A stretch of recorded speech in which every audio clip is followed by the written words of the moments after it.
You're listening to World of Empowerment Radio,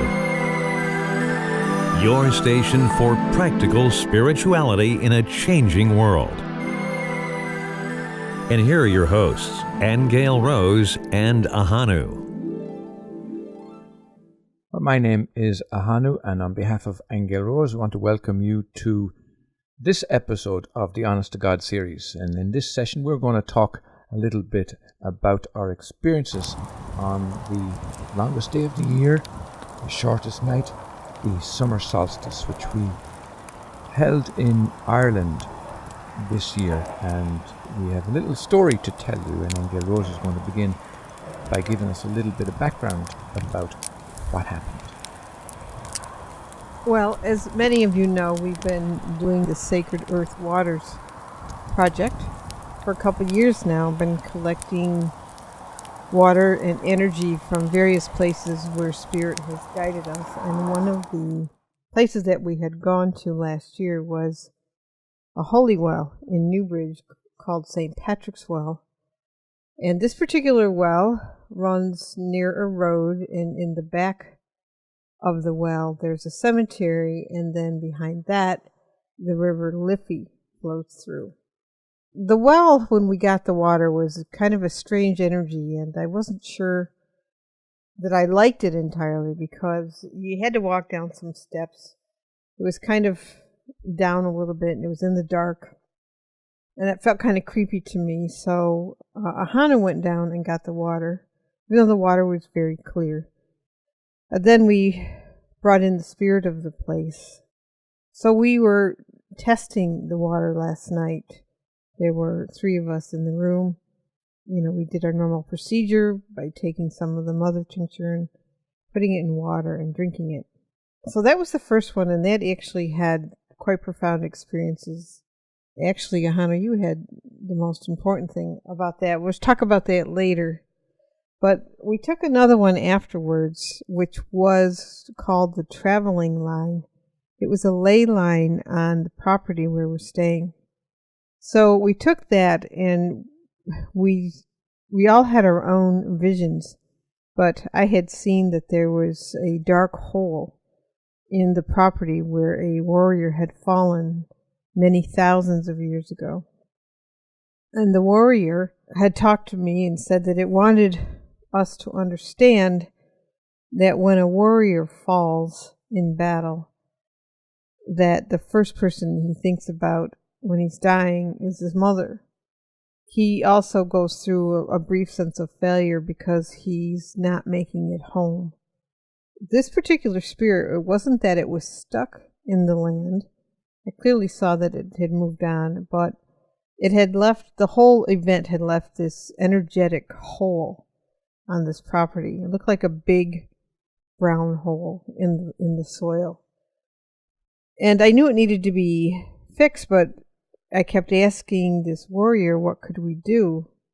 And what it was saying was that just the process of becoming aware of what warriors go through when they die was part of the healing process.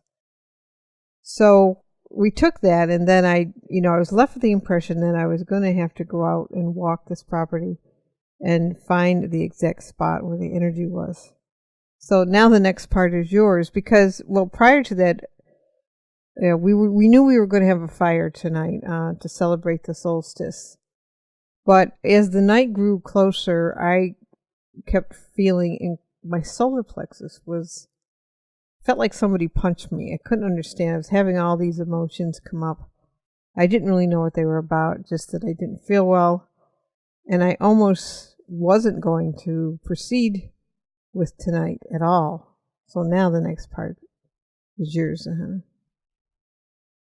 Okay, so before I go into that part of it, I just want to give a tiny little bit of background, which is probably necessary for people to really understand where we're coming from with this. And Aingeal Rose mentioned that we were sampling the waters from St. Patrick's Well. Now, this particular place, as Aingeal Rose mentioned, we had preconceived ideas about it. It was kind of dark and dingy, and it had this cemetery. Water was crystal clear and all of that, but we were kind of in some ways not expecting what actually happened out of it. And I got a little insight into what St. Patrick was about when he was talking about the snakes. And I believe now the information that the water gave me was that St. Patrick was aware of the power of the snake-like structure of DNA, and that the ability of water to take many forms is a key to understanding its role as the waters of life. Now, at that point in time, Aingeal Rose piped up and said that she had a business many years ago called the Waters of Life, and the Irish name for the River Liffey that runs right beside this well is called An Liffey, and it's spelt L-I-F-E. It's pronounced Liffey, but it's spelt L-I-F-E, which is the waters of life. So with that amazing kind of synchronicity, we began to see that there was something more to this water than meets the eye, and some further really, really interesting information began to come to us.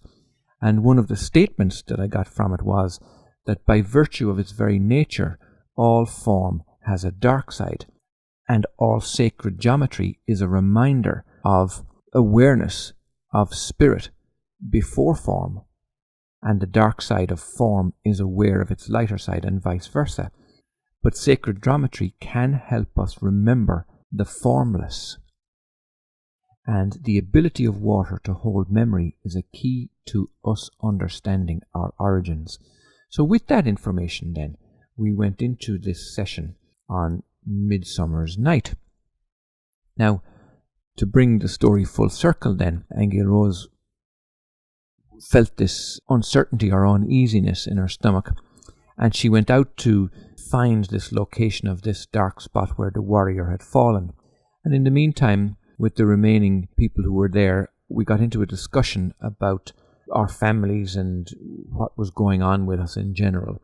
And I mentioned that I felt a sense of abandonment. Now, I do know that ultimately all fear is a fear of death, and all death is about a loss of our connection with God, Source. So any abandonment obviously is a feeling that we've ultimately been abandoned by God, or we are feeling guilty because we have abandoned our connection with God. But that doesn't get away from the fact that you feel this sense of loss, you feel this sense of abandonment. And in my own situation, I certainly was going through a period where I felt that my children had abandoned me, simply because I wasn't able to make contact with them. They weren't reciprocating my calls. And it's probably because they felt abandoned too, that I wasn't connecting with them the way I should, perhaps. But anyway, this theme seemed to be running through our discussion. And along with that, there was that theme coming from way back, very old stuff. And it was about abandonment also, where I wrote a book about it called The Reincarnation of Columbus. And it was about the death of my first son. And when he died, I felt abandoned. And when Aingeal Rose was talking about the warrior having fallen on the property here and was lying face down in the dirt, the feeling was also that we had abandoned him, or history had abandoned him, or the people currently living on the property had abandoned him. And this theme became so strong that we realized we had to do something about it. So we went out to the area that Aingeal Rose was talking about, the dark area, and we began to perform a little intuitive ceremony, really, where we walked left around the circle, and we also sprayed some of the water that we had previously collected from the property. And the idea of walking left around, or anti-clockwise, was going back in time, unraveling the past, unraveling the history, unraveling the feelings around that sense of being lost and abandoned. And then we walked 3 times around the circle in a clockwise direction, and there was 4 people involved, two males and 2 females. So we had the beautiful balance of male-female energy as we walked forward in time up to the present moment again. And it seemed to really, really bring a sense of awareness and acceptance and forgiveness to the entire procedure. And we felt that that spirit of that warrior certainly felt recognized, certainly felt the awareness, and there was no more sense of abandonment. But then a little miracle happened, and when I walked back into the house after that ceremony, wasn't there a text message on my phone from my daughter to say that she would be delighted, that she apologized for not being in touch, that business and life and everything just got in the way, and that she wanted to meet up. So this was like a little miracle that had happened, and I felt the joy at the fact that this also had resolved itself, much like the time issue with the warrior had resolved itself. So there was two beautiful examples of how this water had caused wonderful reconciliation and wonderful feeling of forgiveness around everything. It was actually quite a big thing that happened, Ahonu, with your daughter, not a little thing. But also, part of the healing that was going on when we were walking clockwise was, the whole procedure we did was really guided by spirit of the warrior. However, what he was really about, we built a little, kind of like a little stone acknowledgement of him after, and lit a lantern on top of it, and we put flowers by the spot. But it wasn't just him alone, it was all the warriors. This property that we're on has an ancient history of many battles being fought here in ancient times, and lots of warriors losing their life. I think when the people who live here excavated the property, they found, I don't know how many thousands of skeletons and artifacts and things like that.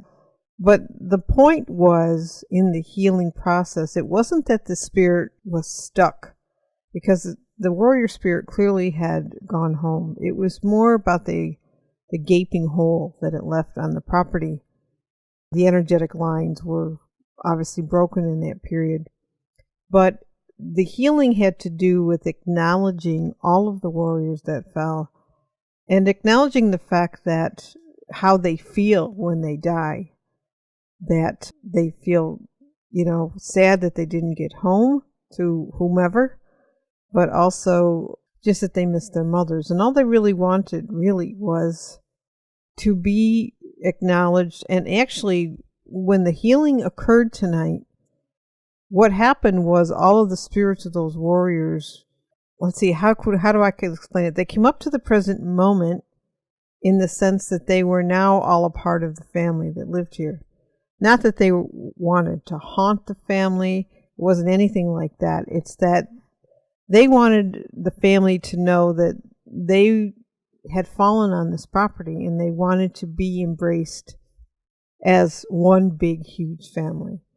And that's really what the healing was. It was taking that recognition up to the present and embracing and including. And that's how it helped heal some really interesting abandonment issues that we were all discussing prior to that. So that's a beautiful note on which to end this little report of our Midsummer's Night experience.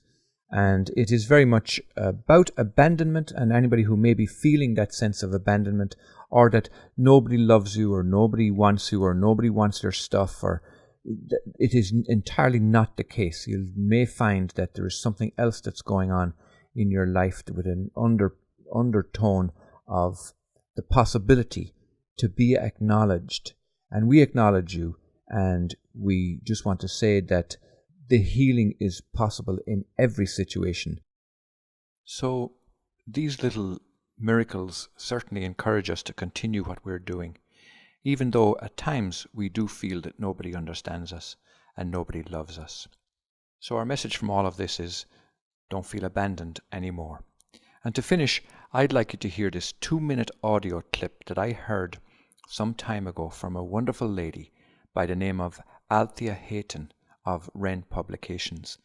And this is the story of Shirah, as told by her on her pilgrim walk on the Camino de Santiago de Compostela. So until next time, blessings from myself, Ahonu, and from Aingeal Rose, and as we say in Ireland, Slán agus beannacht de live go léir. Many years ago there were two brothers, and they went to their father and they said, "We want to race against each other to see who is the strongest and the fastest." And the father said, "Well, there is a magical horse called Shirah, who is white as snow, with a tail like the west wind. I send you out to catch Shirah." And the story we're going to follow is one of the brothers, who's called Bild. Now Bild has a mare called Mara, and she was very fast. He knew he was a very good rider, and he could work out the best way through the mountains and through the forest. And he set off at a really cracking pace, and he said, "I'm going to catch Shirah." And he was full of joy and energy and youth, and it was the most wonderful day of his life. And he looked all around him to see if there was any sign of his brother, and there was no sign of him. And he thought, "Yes, I'm in front. I'm going to be there first. I'm going to catch Shirah." So he galloped on through the day and through the night. And so it was that at dawn a great ravine was ahead of him, and he put Mara into the jump. And she jumped, but she was beginning to tire, and she didn't make a good hole, and she slithered down the side of the ravine until horse and man lay at the bottom of the ravine, where the river flowed slowly by. And there was a long silence. And eventually he stood up and looked around him, and the tall sides of the ravine were too steep to climb, and he knew that the race was over. And he sat with his head on his horse's neck where she lay panting, and gradually he stood and found he could walk all right, and he helped the horse to stagger to her feet, and took her to the river where she could drink. She was still quivering with exhaustion, and when he'd drunk and she had drunk, they lay down to rest and sleep, and he realized how tired he was. But as he slept, he dreamed. He dreamed that there was a horse very close to him, with a very big head, and it was not Mara. He dreamed that he opened his eyes and he saw that the horse had a wonderful white head and dark eyes, and he realized he had just seen Shirah. And he opened his eyes properly and looked all around him, but there was no Shirah there. And that's when he understood. All his life he had been running away from Shirah, and it was only when he fell into the ravine that Shirah had time to catch up. You have been listening to Aingeal Rose and Ahonu on World of Empowerment Radio, your station for practical spirituality in a changing world.